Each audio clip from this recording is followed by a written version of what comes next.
Hi everyone, this is Andrew Primer, Ukrainian American, reporting from Kiev. In today's podcast, week 156 of Russian war in Ukraine, and this is the last week of February 2025. And the main topic we're going to cover today is the big clash in the White House between Zelensky and Trump administration, what actually happened, and what the consequences are. Big scandal in the White House on February 28th. And why did Trump and GD Vance and Zelensky explode? And maybe President Vladimir Zelensky somehow provoked them. Let's figure this out. It is obvious that US delegation used the numerical and linguistic advantage of the native language to publicly humiliate President Zelensky and corner him. There were two of them against one, and they spoke English twice as fast as Zelensky did. And most importantly, they did it publicly and intentionally because if they wanted to understand each other, they would have had such a conversation privately. But even if they were publicly, they would have tried to balance the tone if they wanted to reach any agreement. Zelensky said that Ukraine had been trying to reach an agreement with Russia since 2014, but Putin had been breaking the agreements all the time. I'm not sure if DJ Vance knows this or if he even cares, the president of Ukraine said. Then Trump made one correction when Putin attacked Crimea and Donbass because he only cares whether it was during his presidency or not. The rest is indifferent. And then President Zelensky, with a set of emotions and English that he had left, asked Vance what kind of diplomacy this was and who to negotiate with. It looked a bit like an attack, but this is what Vance and Trump were waiting for. It's absolutely cynical claim from Vance that Ukraine has problem with mobilization. Guys, seriously? After 3 years of war against the most powerful and most armed army in the world, tw- 4 times larger than Ukraine, you think Ukraine is having problems with mobilization? Trump supported him and joined the beating on the other issues using his status as the host and native English speaker. According to the attack and questions Vice President of the United States asked shows that Vance has no respect for the losses and the extremely difficult struggle that Ukrainians have been waging for 3 years. We know what problems we have, but our allies don't behave like that, especially publicly. This was a petty, disgusting attempt to beat up the president of the country that is at war using every weakness possible. The country that has over half a million people killed and wounded. The nation who has been suffering a genocide in the last several years. To be honest with you, a smart and experienced president would admit that Putin has a very weak cards and we should take advantage of him. As The Economist noted last week, most of Russia's gains were made in the first week of the war. In April 2022, after Russia withdrew from northern Ukraine, it controlled 19.6% of Ukrainian territory. Its losses in killed and wounded were about 20,000. Today, Russia occupies 19.2. It's a half of a percent less of the territory, and its losses are $800,000. 800,000 people. And let's not forget, 19.2% occupied. It's including the territories that were occupied before the full scale invasion of 2022. So since 2022, Russia has invaded approximately 11-12% of new territories. So more than half of 7,300 tanks it once had are gone. Of those that remain, only 500 can be quickly restored. Russia could run out of T 80 tanks by April. Last year, it lost twice as many artillery systems as in the previous 2 years. The relocation of resources from manufacturing industries to the military complex led to double digit inflation. Interest rates went up all the way to 21%. If this were poker, this would mean that Putin is holding a few doses and bluffing, risking all the money. Instead of calling Putin's bluff, Trump says, I guess I'm all out of the game. Instead of rallying all our European allies, redoubled military pressure on Putin and making the Russian leader an offer he can refuse, Trump has done the exact opposite. He has divided us from our allies at the United Nations by refusing to join them in a resolution condemning Russian aggression in Ukraine, voting with the countries like North Korea, and has launched a campaign of lies to delegitimate Zelensky, but not Putin. In addition to falsely claiming that Ukraine started the war, Trump has claimed that Zelensky's approval rating is 4%.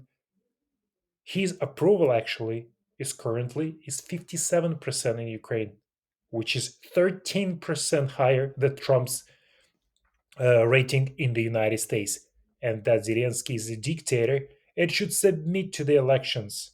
The other day, Trump, answering the question about whether he considers Zelensky a dictator, replied that he never said such a thing. It's truly unbelievable. In doing so, he has given complete freedom of action to Putin, and the Russian dictator, who sentenced his main rival in the fight for the presidency, Alexei Navalny, to 20 years in Arctic hellish prison, was mysteriously dead.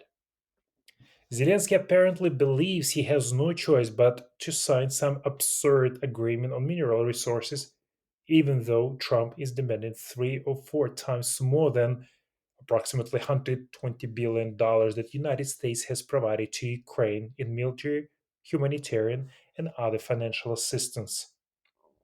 So the Ukraine have used and all the money that actually was used to fight the Russian aggressor. All of this is simply disgraceful. Trump essentially wants to cash in on the Ukrainians for Putin's invasion of Ukraine without demanding reparations from Putin or promising any future US protection for Kiev. As the White House has made clear, this economic agreement with Ukraine will not guarantee future wartime assistance and will not include any commitment to station US military personnel in the region.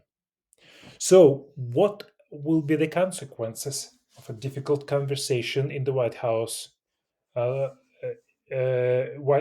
conversation in the White House between Ukrainian and U.S. delegation.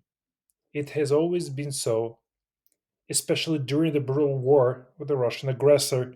We're struggling to beat the enemy, and now, as of today, the U.S. aid is crucially important for Ukraine because some of the rockets that are actually the rockets of high precision are used to shut down all the missiles and drones Russia launching toward Ukrainian territory. So, we closely watched every nation of the world closely watched the visit of the president of Ukraine to the United States and confident, sincerely cheered for success. We cheered in Ukraine, Europe, and undoubtedly in the United States itself. This was the most important international meeting of President Zelensky in the entire term, with the consequences that will be left not only on in Kiev in the parliament or government offices, but also on the front line and in every Ukrainian family. I suggest that we ignore the first emotional hours after the meeting, where everyone, as if after watching a football match or boxing match, passionately discussed who hit whom, how and who passed to whom, or how they parried the blow. What is decisive for our future and further strategy is not emotions, but a pragmatic assessment of the results and consequences of this conflict. To do this, let's try to answer several fundamentally important questions. First, did the conversation in the White House bring us closer to ending the war and just peace? Absolutely not. Perhaps it even inspired our enemies. Now they see a new dividing line on both sides of the Atlantic, and therefore they will not think twice about whether this gap should be made even deeper. Second, did official Kiev convince the current American authorities? Did it strengthen trust and personal chemistry between the leaders? No. The approaches of the current Trump administration have not only changed, but it seems have strengthened, if not radicalized. This is evidenced by the flurry of support for the US president from the Republican active and key members of the Trump administration. Third, will Ukraine receive more weapons from the United States? Definitely not. The White House didn't hesitate with its response and officially announced that from now on, Ukraine should not count on new tranches of aid from Washington. Nothing surprising after the words of President Trump, who continues to believe that military support for Kiev only brings World War III closer. Summing up Trump's rhetoric, aid might return after the Ukrainian authorities take practical steps toward reconciliation with Putin's Russia. Of course, the US Democratic Party will not agree with such approach. However, in the absence of the majority in Congress, its potential for opposition is currently insufficient for positive decisions. Fourth, did the meeting strengthen the strategic partnership between Ukraine and the US?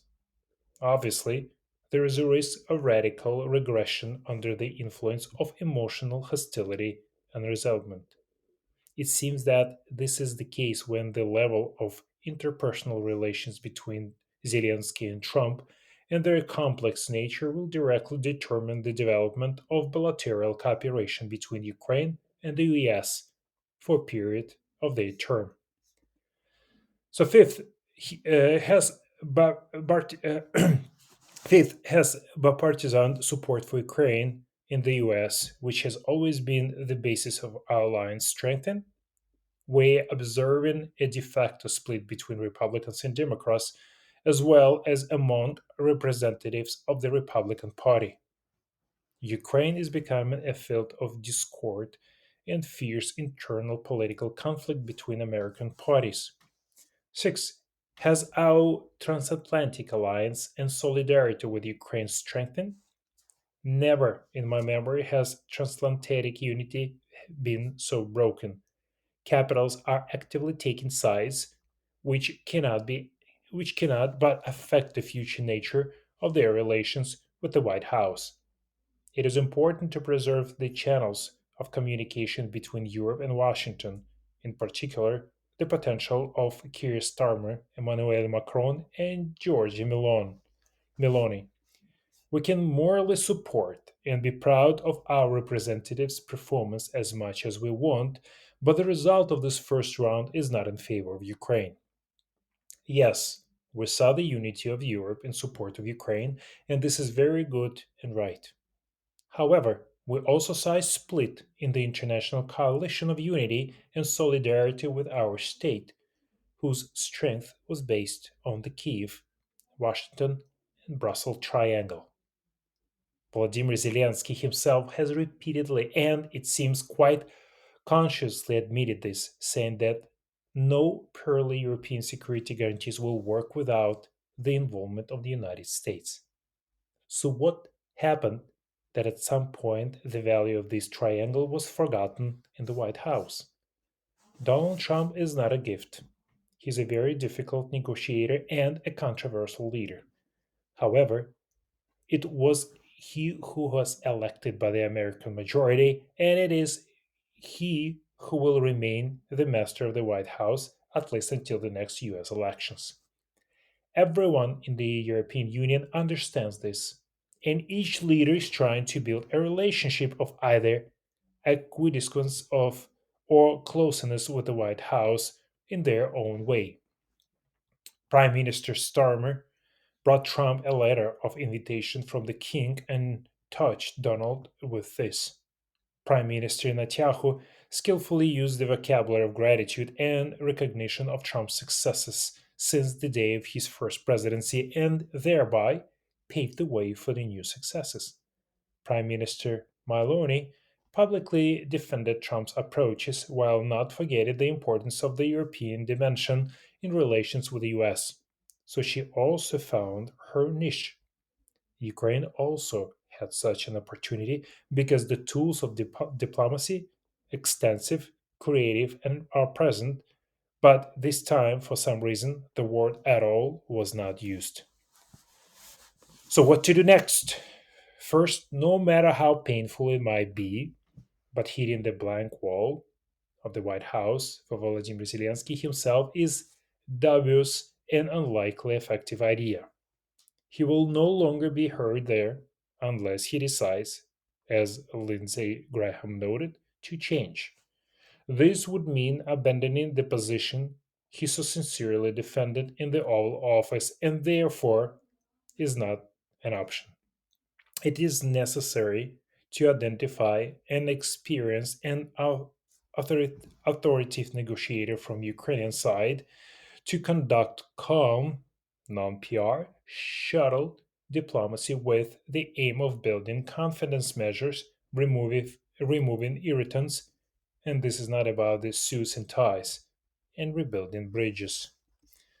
Second, we must admit that the former triangle Kiev, Washington, Brussels will no longer exist, at least in the near future. Circumstances themselves have changed this former triangle one into a linear equation with the united Europe in the center between Kiev and Washington. A completely working scheme if you turn off the emotion. In this context, it is vital to include turbo mode in the negotiation process on Ukraine's accession to the European Union, in particular by urgently removing all the irritants that are currently hindering the opening of the negotiation dossiers. Third, Ukraine's contacts with the White House will now be the responsibility of one of the Europeans or a circle of relevant European leaders. Yes, this is indirect communication, but communication that can keep Washington from drifting toward isolation and non involvement in the Ukrainian theater or hostilities. And fourth, Ukraine should focus on restoring and building bipartisan support in the United States. It has suffered a serious blow, and the same Democrats will have to make considerable efforts to return the Republican Party in its majority to the Ukrainian track. And the last one, the Republican Party of the United States should become the point of application of Ukraine's effort, involving all possible contacts and relations. Where the government has failed, parliamentary diplomacy and inter party contacts can work. In Ukraine, the potential for such relations exists, primarily through the capabilities of the International Democratic Union, of which the Republican Party is a member, or directly. Let, let's hope that there will be no lack of state wisdom so that the potential for this interaction is no longer held under sanctions and the sign of monopoly on international communication only for Bankova Street in Kiev. We must unite, soberly assess our strengths and weaknesses, and not repeat these tragic mistakes for the entire country. Trump is an element. We should not fight him. We must direct him in the direction we need. Let us unite and together for the victory and the victory over Russia and make sure that Ukraine becomes completely independent and strong enough to repel the Russian aggressor in the future. Thank you for listening. If you like my podcast, please share with your friends.